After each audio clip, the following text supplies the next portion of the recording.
தெய்வம் அப்படின்றது வந்து எல்லாருக்கும் ஒன்றா தானே இருக்கணும். அது ஏன் இத்தனை தெய்வங்கள் இருக்கு?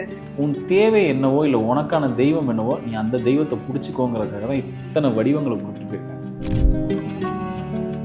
இன்னைக்கு சேட்டலைட் போகுது, இன்னைக்கு வான்மண்டலத்தில் அது இருக்குது, இது இருக்குது, இத்தனை கிரகங்கள் இருக்குது, இப்படி இருக்குது, இந்த ஷேப்பில் இருக்குது, இதெல்லாம் எதுவுமே இல்லாமல் இத்தனை கோள்கள் தான் இருக்குது, இந்த ஃபேஸிங்கில் தான் இருக்குது, இது இப்படி தான் இருக்கும், இதுதான் கேல்குலேஷன். பஞ்சாங்க உருவாக்கின சமூகம் தானே நம்ம இந்தியாங்கிறது. ஒரு ஆன்மீக பூமி.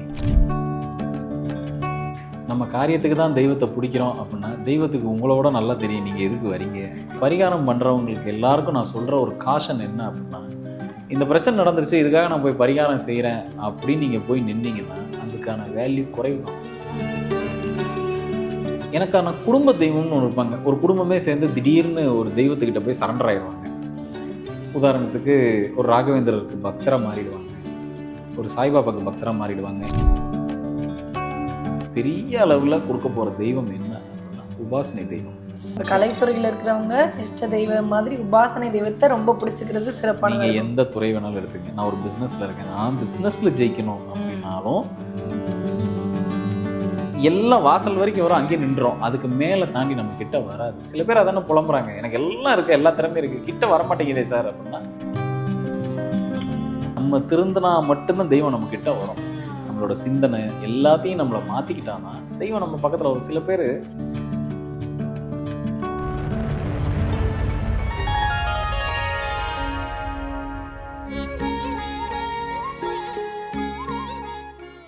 ஸ்ரீ மகாஸ் இன்ஃபினிட்டி நேயர்களுக்கு நர்மதாவின் அன்பான வணக்கம்.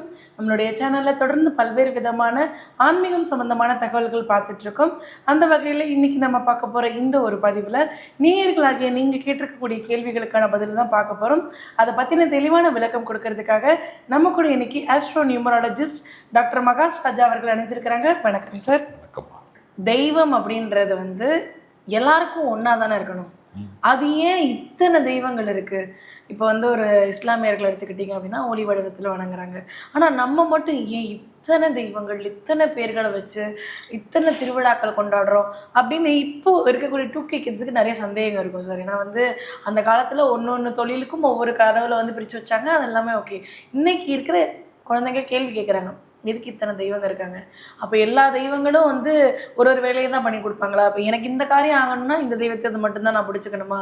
இல்லை எல்லா தெய்வமுமே ஒரு தெய்வம் தான் சொல்கிறீங்களா? இப்படி நிறைய குழப்பங்கள் அவங்களுக்கு இருக்குது சார். இப்போ நான் கேட்ட மாதிரி வந்து நிறைய குழந்தைங்க கேட்குற மாதிரி எங்கள் அக்கா குழந்தையுமே இந்த விஷயத்தை கேட்டாங்க. சாமினா என்ன அப்படின்னு கேட்டாங்க. இப்போ சாமின்றது ஒன்றா தானே இருக்கணும், எதுக்கு இத்தனை பிரித்தாங்க, என்ன காரணம்? அதை நீங்கள் சொல்லுங்கள் சார். எப்பயுமே எது மல்டி ஃபங்க்ஷனலாக இருக்கோ அது எஃபெக்டிவாக இருக்குதுன்னு அர்த்தம். இன்ஜினியரிங்கிறது ஒரு சப்ஜெக்ட், ஓகே. அப்போ அதில் ஒரு ப்ரைமரியாக பார்த்தோம் அப்படின்னா ஒரு 2-3 தான் ஆதியில் இருந்தது. ஒரு சிவில் இருந்திருக்கும், ஒரு மெக்கானிக்கல் இருந்திருக்கும், ஒரு எலக்ட்ரிக்கல் ஆர் எலக்ட்ரானிக்ஸ் இருந்திருக்கும். இன்றைக்கி அப்படியா இருக்குது? ஒவ்வொரு துறைக்கும் ஒரு ஸ்பெஷலைசேஷன் இருக்குது. இப்போ மெக்கானிக்கல்னு எடுத்துக்கிட்டோம்னா அந்த மெக்கானிக்கலுக்குள்ளேயே மெக்கானிக்கல் அண்ட் ப்ரொடக்ஷன் இருக்குது, ரொபோட்டிக்ஸ் இருக்குது, தனித்தனியாக இன்றைக்கி ஒவ்வொன்றத்தில் நீங்கள் எதில் ஸ்பெஷலைஸ் ஆகணுமோ அதில் ஸ்பெஷலைஸ் பண்ணியாச்சு. ஆனால் அதோட பேஸ் என்னவாக இருக்குன்னா மெக்கானிக்கல் சப்ஜெக்டாக தான் இருக்கும். ஒரு கம்ப்யூட்டர் இன்ஜினியரிங்னு ஒன்று இருந்தது, இன்றைக்கி அப்படியா இருக்குது? இன்றைக்கி ஏஐனே ஒரு டாப்பிக்கே வந்துருச்சு அப்படிங்கிறாங்க இன்ஜினியரிங்கில்.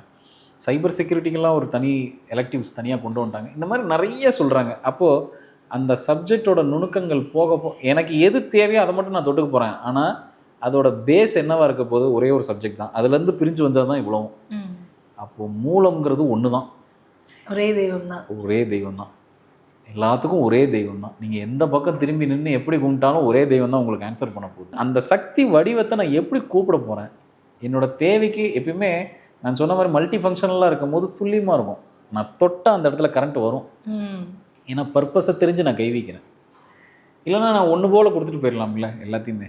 நம்ம எல்லா விஷயத்துலையுமே நுணுக்கம் கேட்குறோமா இல்லையா? எனக்கு இது ஸ்பெசிஃபிக்காக நடக்கணும் அப்படின்னு கேட்குறோமா இல்லையா? அப்போ தெய்வங்களில் மட்டும் ஏன் இவ்வளோ பேர் இருந்தால் நமக்கு என்ன வந்தது? நமக்கு யாரை வேணுமோ நம்ம அவங்கள பிடிச்சிக்க வேண்டியதுன்னு. இப்போ ஒரு உதாரணத்துக்கு இது ஏன் முதல்ல இவ்வளோ தெய்வங்கள் வந்தது அப்படின்னா, நம்ம முன்னோர்கள் ஒன்றும் தெரியாமலாம் வச்சுட்டு போகல. உன் தேவை என்னவோ இல்லை உனக்கான தெய்வம் என்னவோ நீ அந்த தெய்வத்தை பிடிச்சிக்கோங்கிறதுக்காக தான் இத்தனை வடிவங்களை கொடுத்துட்டு போயிருக்காங்க.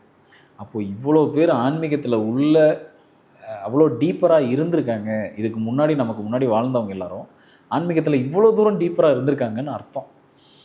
இறை சிந்தனையும். அதனால தான் இந்தியாங்கிறது ஒரு ஆன்மீக பூமி, குறிப்பாக தமிழ்நாடு ஒரு ஆன்மீக பூமி அப்படின்னு சொல்ல காரணம் என்னென்னா, இதெல்லாம் எப்படி வந்தது, இந்த வடிவம், இந்த உருவம், இதெல்லாம் எப்படி வந்ததுன்னா டீப்பரான ஒரு ஸ்பிரிச்சுவல் நாலேஜ் தான்.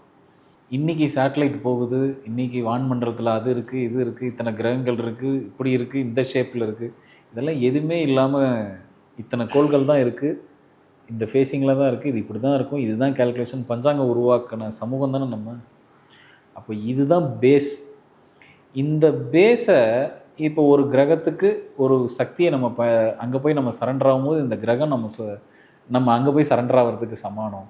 ஒரு கேதுங்கிற கிரகத்தை அமைதிப்படுத்தணுன்னா விநாயகரை போய் வழிபாடு பண்ணுங்க. இதெல்லாம் எப்படி வச்சாங்க? அந்த கிரகங்களுக்கு இந்த தெய்வம் தான். செவ்வாய்ங்கிற கிரகத்துக்கு முருகன் தான். ஒன்று போல் நாங்கள் எல்லாத்துக்கும் சேர்த்து ஒரே இறைவனை நாங்கள் கும்பிட்டுட்டு போயிருக்கலாம்ல. அப்போ அவ்வளோ டீட்டெயில்டாக அனலைசிஸ் பண்ணியிருக்கோன்றது அர்த்தம். நம்ம எப்பயோ வளர்ச்சி அடைஞ்சிட்டோன்னு அர்த்தம். நம்ம வளர்ச்சி அடைஞ்சது எல்லாமே சந்தோஷப்படக்கூடிய ஒரு விஷயம் சார். ஆனால் இன்றைக்கி இருக்கிற பிள்ளைகள் கேட்குற கேள்வி என்னென்னா, அப்போது எனக்கு இந்த காரியம் ஆகணும்னா நான் இந்த தெய்வத்தை வணங்கணும் அப்படின்னா, இப்போ காரியத்துக்காக கடவுள் வணங்க சொல்கிறீங்களா அப்படின்ற கேள்வி வச்சா உங்களுடைய பதில் என்னவா இருக்குது சார்? நம்ம காரியத்துக்கு தான் தெய்வத்தை பிடிக்கிறோம் அப்படின்னா, தெய்வத்துக்கு உங்களோட நல்லா தெரியும் நீங்கள் எதுக்கு வரீங்க அப்படின்னு. எப்பயுமே ஒரு ப்ரேயர் அப்படிங்கிறது அது தினசரி நடக்கணுமே தவிர தேவைக்கு நடக்கக்கூடாது. நான் தான் சொல்லுவேன், நீங்கள் தினசரி தெய்வத்தோட பேசிக்கிட்டு இருக்கீங்க, நீங்கள் தெய்வத்தோட நேரம் ஸ்பெண்ட் பண்ணுறீங்க அப்படின்னா உங்களை தெய்வத்துக்கு நல்லா தெரியும். நீங்கள் என்றைக்கோ ஒரு நாள் அங்கே போய் அட்டண்டன்ஸ் போடுறீங்கன்னா அது கூடமா தெரியாது தெய்வத்துக்கு நீங்கள் என்றைக்கோ ஒரு நாள் வரீங்க அப்படின்னு. அதனால தான் அந்த பரிகாரம் பண்ணுறவங்களுக்கு எல்லாருக்கும் நான் சொல்கிற ஒரு காஷன் என்ன அப்படின்னா, இந்த பிரச்சனை நடந்துருச்சு, இதுக்காக நான் போய் பரிகாரம் செய்கிறேன் அப்படின்னு நீங்கள் போய் நின்னீங்கன்னா அதுக்கான வேல்யூ குறைவு தான். நீங்கள் ஒரு பிரார்த்தனையாக டெய்லி எனக்கு இப்படி தான் என்னோடய வாழ்வியல், நான் இது தான் பண்ணிகிட்டு இருக்கேன், என்ன எந்த இதுவும் இல்லாமல் என்னை காப்பாற்றி கொண்டுட்டு போன்ற நம்ம ஒரு பிரார்த்தனையாக போகிறோம் இல்லையா, தினசரி பிரார்த்தனையாக, அதுக்கு தான் வேல்யூ அதிகம். பரிகாரத்துக்கு வேல்யூ கம்மி. இந்த விஷயத்துக்கு தான் அதிகம், பிரார்த்தனைக்கு தான் வேல்யூ அதிகம். ஆனால் எல்லாரும் இப்போ பரிகாரன்றது தானே சார் ஒரு ஃபேஷனாக வச்சுருக்காங்க. கல்யாணம் ஆகலையா இந்த பரிகாரம், குழந்தை பிறக்கலையா இந்த பரிகாரம் அப்படின்னு பரிகாரத்தை நோக்கி பயணிச்சுட்டு இருக்கும்போது அது பெருசாக பார்க்க வேண்டிய விஷயம் இல்லைன்னு நீங்கள் சொல்கிறது எப்படி சார் மக்கள் மைண்ட் செட் பண்ணுவாங்க? மகாபாரதம் எடுத்துக்கிடுவோம். நமக்கு எல்லாருக்கும் அது நடந்தது நடக்கலை, அது ரியல் சப்ஜெக்ட், அதுக்குள்ளாலும் நம்ம போக வேணாம், அது நமக்கு வேலை இல்லை. அதில் கொடுக்கப்பட்ட அந்த கருத்துக்களை மட்டும் நம்ம எடுத்துக்கிடுவோம். எல்லாமே பரிகாரத்தில் முடிஞ்சிடும் அப்படின்னா நடந்த தவறுகளுக்கு எல்லாத்துக்கும் ஒரு பரிகாரம் செஞ்சு எல்லாரும் தப்பிச்சிருக்கலாம் இல்லையா? ஏன் அங்கே கர்மா வேலை செஞ்சது பெருசா? ஒரு நீதியை ஜெயிக்க வைக்கிறதுக்காக, அந்த உண்மையை ஜெயிக்க வைக்கிறதுக்காக அந்த கர்மா என்னென்ன வேலையெல்லாம் செஞ்சுது, யார் என்ன செஞ்சுட்டு வந்தாங்களோ அந்த பிறவிலே அனுபவிச்சுட்டு தானே எல்லாரையும் அனுப்பி வச்சுது. அப்போ பரிகாரம் அங்கே சிறந்த ஒரு மருந்தாக இருந்திருக்கணும்ல, ஏன் இல்லை? அதே தான் நம்ம வாழ்க்கைக்கும். அப்போ பரிகாரங்கிறது ரொம்ப ரொம்ப ரொம்ப டெம்பரரியான விஷயம். அப்படி பரிகாரம் செஞ்சு சில விஷயத்துலேருந்து நம்ம தப்பிச்சுக்கலாம் அப்படின்ற விதி அனுமதி இருக்குது அப்படின்னா அந்த இடத்துல மட்டும் நம்ம பரிகாரம் செஞ்சால் போதும். ஆனால் என்னோட ரெக்கமெண்டேஷன் என்ன அப்படின்னா, தினசரி இறை சிந்தனையில் இருக்கிறவங்க பரிகாரத்தை பற்றி பெருசாக கவலைப்பட வேண்டிய அவசியமே இல்லை. அப்போ நம்ம தப்பான ரூட்டில் போயிட்டுருக்கோம்னு அர்த்தம். ரொம்ப சரியாக தப்பான ரூட்டில் போயிட்டுருக்கோன்னு அர்த்தம். கல்யாணம் ஆகலையா பரிகாரம் பண்ணிடலாம், இது இல்லையா அதுக்கு போயிடலாம், அப்படிங்கிறதெல்லாம் தவறான ரூட்டுன்னு அர்த்தம். முதல்ல நம்ம என்ன பண்ணிக்கிட்டு இருக்கோம், நம்ம தினசரி பிரார்த்தனைகள் இருக்கும்போது நம்ம இதை பற்றி பெருசாக பேசுறதுக்கோ இதை பற்றி பெருசாக பயப்படுறதுக்கோ இல்லை இது பரிகாரத்தை பின்னாடியே சுற்றுறதுக்கோ வேலை இல்லை. அப்போ தெய்வங்களை எப்படி பண்ணணும் அப்படின்னா, இல்லை எப்படி பிடிச்சிக்கணும் தெய்வத்தை அப்படின்னா, இப்போ எல்லார் வீட்டுக்கும் ஒரு குலதெய்வம் இருப்பாங்க. அது நிச்சயமாக நம்ம குலத்துக்கான தெய்வம். நம்ம எங்கேருந்து பிறப்பிட்டு வந்தோமோ அந்த ஆதி தான் குலதெய்வம். அவங்களுக்கு மிஞ்சின ஒரு கடவுள் வேறு யாரும் கிடையாது. அவங்கள நிச்சயமாக எல்லோரும் வழிபடணும். எல்லாருக்கும் ஒரு இஷ்ட தெய்வம்னு இருப்பாங்க. எனக்கு ஒரு வடிவத்தையோ ஒரு உருவத்தை பார்க்கும்போது எனக்கு அவங்கள கையெடுத்து கும்பிடணும்னு தோணும், மனசார சரண்டர் ஆகணும்னு தோணும். இது இஷ்ட தெய்வம். எனக்கான குடும்ப தெய்வம்னு ஒன்று இருப்பாங்க. ஒரு குடும்பமே சேர்ந்து திடீர்னு ஒரு தெய்வத்துக்கிட்ட போய் சரண்டர் ஆகிடுவாங்க. உதாரணத்துக்கு ஒரு ராகவேந்திரருக்கு பக்தராக மாறிடுவாங்க, ஒரு சாய்பாபாவுக்கு பக்தராக மாறிடுவாங்க, இந்த மாதிரி வாழ்ந்த மகான்களுக்கு பக்தராக மாறிடுவாங்க. அப்படிலாம் இருக்கும்போது அது குடும்ப தெய்வமாக மாறிடும். சில பெண் தெய்வத்தை வீட்டுக்குள்ளே வச்சு வழிபாடு பண்ணிக்கிட்டு இருப்பாங்க. இப்படி ஒவ்வொருத்தரும் ஒரு ஒரு தெய்வத்தை வழிபாடு பண்ணிக்கிட்டே வர்றாங்க. இது எல்லாத்துக்கும் மூலம் என்ன அப்படின்னா, முதல்ல நமக்கான குலதெய்வத்தை நல்லா நமஸ்காரம் பண்ணிக்கணும். எனக்கு குலதெய்வம் தெரியும் சார் அப்படின்னா வருஷத்துக்கு ஒரு முறையாவது போயிட்டு வர்றது நல்லது. அதுக்கப்புறம் தான் மற்ற ரேங்கில் தான் மற்றவங்க எல்லோரும் இருக்காங்க. அதுக்கப்புறம் உங்களுக்கு பெரிய அளவில் கொடுக்க போகிற தெய்வம் என்ன அப்படின்னா உபாசனை தெய்வம். உபாசனை தெய்வம் இப்போ இஷ்ட தெய்வம் அப்படின்னா நமக்கு பிடிச்ச கடவுள். உபாசனை தெய்வம்னா சார் புகழில் உச்சத்தை தொட்டவங்க அவ்வளோ பேரும் ஒரு உபாசனை தெய்வத்தை கும்பிட்டுட்டு இருந்திருப்பாங்க. நீங்கள் நல்லா கவனிச்சிங்க அப்படின்னா ஆன்மீகத்துலேயும் சரி, ஆன்மீகம் அல்லாதவங்களும் சரி, ஏதோ ஒரு தெய்வத்தோட சிந்தனையிலையோ இல்லை ஏதோ ஒரு தெய்வத்தோட சரண்டர்லாம் அவங்க இருப்பாங்க. நான் வந்து மூகாம்பிகை அம்மனுக்கு வந்து நான் அவங்கள உபாசனையாக வச்சுருக்கேன். அவங்கள நினச்சாலே அவங்க என் பக்கத்தில் வந்துடுவாங்கன்னு வரவங்களாம் இருக்காங்க. நல்லா கவனிச்சிங்கன்னா நம்மளோட இசை ஞானி பார்த்திங்கன்னா அந்த மூகாம்பிகை அம்மனுக்கு பார்த்திங்கன்னா அப்படி ஒரு தீவிரமான பக்தர். வெளியில் இது எல்லாம் உலகறிஞ்ச விஷயந்தான். அவர் மூகாம்பிகை கோயிலுக்கு போயிட்டு வந்ததும் இப்போ கூட வைர கிரீடம்லாம் வந்து வாங்கி கொடுத்துருக்குறாங்க. இன்றைக்கி என்ன உச்சத்தில் இருக்காருன்னு நமக்கு தெரியும். அப்போது அதெல்லாம் என்ன சொல்ல வருதுன்னா, அதெல்லாம் அவருக்கு உபாசனை தெய்வம். அவர் சொல்ல வர்றது என்ன, நான் கையை வச்ச ஹார்மோனியத்தில் ராகங்கள் வந்து விழுகுதுங்கிறாரு. அந்த நோட்ஸ் வந்து விழுகுது, நானாக வாசிக்கிறேன், அது தானாக வந்து விழுகுதுங்கிறாரு. அந்த மூகாம்பிகை தேவியை நினச்சாலே எனக்கு நடக்குதுங்கிறாரு. அதெல்லாம் என்னென்னா அவங்க மூச்சு காற்றுல அவங்கள உபாசனையாக எடுத்துக்கிட்டாங்க. உட்காந்தா அவங்க நினப்பு, எந்திரிச்சா அவங்க நினப்புங்கிற மாதிரி அந்த உபாசனையை எடுத்துக்கிட்டாங்க அப்படின்னு அர்த்தம். இதெல்லாம் எப்போ நடக்குன்னா, குலதெய்வத்தோட அனுகிரகம் கிடைக்கும் போது தான் ஒரு உபாசனை கிடைக்கும். இதெல்லாம் யார் மூலம் கிடைக்கும்னா, ஒரு குருமார், நான் ஒரு குரு கிட்ட சரண்டர் ஆகிட்டேன், இல்லை நான் ஒரு குரு கிட்ட சில வித்தைகளை கற்றுக்கிட்டு இருக்கேன், அந்த குரு ஒரு உபாசனை தெய்வத்தை உங்ககிட்ட இதை பிரார்த்தனை பண்ணுன்னு கொடுத்தாங்கன்னா அந்த உபாசனை தெய்வம் தான் உங்களுக்கு நின்று பேசும். நம்ம சொல்லுவோம் இல்லையா, நான் கூப்பிட்ட தெய்வம் வந்து நிற்கும் அப்படின்னு. உபாசனை தெய்வம் தான் அப்படி ஓடோடி வந்து நிற்கும். ஆனால் அதுக்காக நீங்கள் நிறைய தினசரி தியானங்களோ இந்த தெய்வத்தை உபாசனை பண்ணுறதோ அவங்களோட மூல மந்திரங்களை உங்கள் குரு எப்படி சொல்லி தராங்களோ அந்த விதத்திலே பண்ணணும். அப்படி செய்ய செய்ய அந்த அந்த அந்த சக்தியே உங்களோட பயணிக்க ஆரம்பிக்கும். நீங்கள் கூப்பிட்ட டான் வந்து நிற்கும். என்ன வேணும் உனக்கு அப்படின்னு நம்ம கேட்காததையும் சேர்த்து செஞ்சு கொடுப்போம். எனக்கு இதுதான் தேவை அப்படின்னு ஒன்று இருக்கு இல்லையா, நம்ம தேவையை சேர்த்து செஞ்சு. இந்த உபாசனை தெய்வம் என்ன பண்ணோம் அப்படின்னா, நான் ஒரு துறையில் இருக்கேன், நான் வந்து ஒரு மீடியா துறையில் இருக்கேன், இல்லை நான் ஏதோ ஒரு துறையில் இருக்கேன், அந்த துறையில் ஒரு உச்சக்கட்ட புகழை வாங்கி கொடுத்துரும். புகழ் வந்துருச்சுனாலே பின்னாடியே பொருளாதாரம் வரும், பேர் புகழ் இதெல்லாம் ஒன்றுக்கு பின் ஒன்றாக வந்துடும். இதை யார் உபாசனை தெய்வத்தை நல்லா கட்டியமாக பிடிச்சிருக்காங்களோ, நீங்கள் யாரை வேணாலும் எடுத்துக்கங்க, எல்லோரும் ஒரு தெய்வத்தை அப்படி கட்டியமாக பிடிச்சிருப்பாங்க.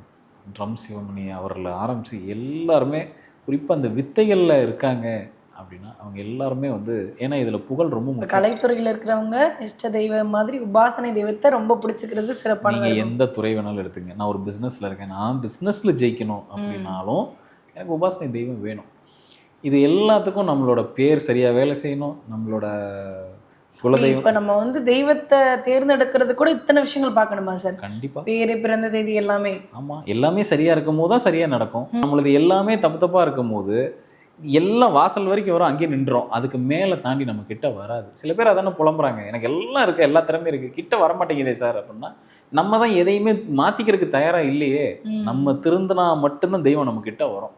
நம்மளோட சிந்தனை எல்லாத்தையும் நம்மளை மாற்றிக்கிட்டாதான் தெய்வம் நம்ம பக்கத்தில் வரும். சில பேர் இப்போது சமீபத்தில் எனக்கு ரொம்ப ஆச்சரியமான விஷயம் என்னென்னா, ஒருவேளை அது நம்ம போடுற எஃபர்ட்டு கிடைச்ச வெற்றியா என்னன்னு தெரியல, சார் என் கர்மா என்ன, என் கர்மாவோட அளவு என்ன, இப்போ தான் ஒரு ஜோதிடரை பார்த்து கேட்க வேண்டிய சரியான கேள்வியை கேட்குறாங்க.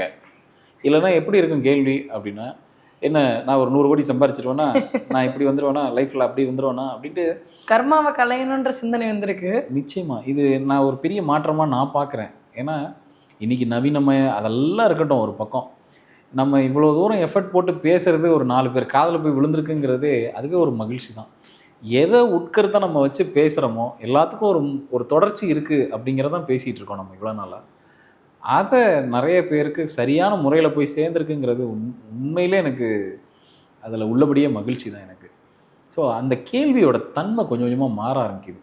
கிளைண்ட் கேட்குற கேள்வியோட தன்மையே மாற ஆரம்பிக்குது. அதை கொஞ்சம் சொல்லுங்கள் சார், நான் குறைச்சிக்கிறேன் அப்படின்னா என்ன அர்த்தம், இனி நீங்கள் கெடுதல் நான் என்ன அட்வைஸ் கொடுப்பேன் அந்த இடத்துல, இப்படி இருக்குது இதை குறைச்சிக்கங்க, மேற்கொண்டு இதை வராத அளவுக்கு உங்கள் கர்மா வளராத அளவுக்கு பார்த்துக்குங்க, அப்போ 4 பேருக்கு அன்னதானம் போடுங்க, நல்ல விஷயங்கள் செய்யுங்க, நல்ல சிந்தனையில் இருங்க. இந்த மாதிரி கைடன்ஸ் தான் நான் கொடுக்க போகிறேன். பார்க்கலாம், இதுவும் ஒரு ஒரு ஒரு சரியான பாதையில் இந்த ஜோதிடம்ங்கிற இந்த மாபெரும் ஒரு கலையை வச்சு ஒரு சமூகத்தில் என்ன நம்மளால் செய்ய முடியுமோ அப்படி ஒரு விஷயத்தை கொடுத்துட்ருக்கேன். அது சரியான இடத்துல தான் போய் சேருதுங்கிற நம்பிக்கை எனக்கு இப்போ தான் வர ஆரம்பிச்சிருக்கு. கண்டிப்பாக அது சரியான இடத்த நோக்கியும் சரியான மக்களை நோக்கியும் பயணப்பட்டு இருக்கு சார். நிறைய பேர் வந்து ஜோதிடத்தில் சரியான முறை என்ன, ஜோதிடத்தை எதுக்கு நம்ம பயன்படுத்தணும், என்ன மாதிரி தெய்வ வழிபாடு பண்ணணும் அப்படின்றத ரொம்ப தெளிவாக வந்து அவங்களுடைய நாட்கள் நகர்த்துறாங்க அப்படின்னா அதுக்கு மிகப்பெரிய காரணம் உங்களுடைய பதிவுகள்னு சொல்லலாம். கண்டிப்பாக இதை பார்த்துட்டு இருக்கக்கூடிய நேயர்களுக்கு ரொம்ப பயனுள்ளதாக இருக்கணும். அப்புறம் ரொம்ப நன்றி சார். நன்றிம்மா.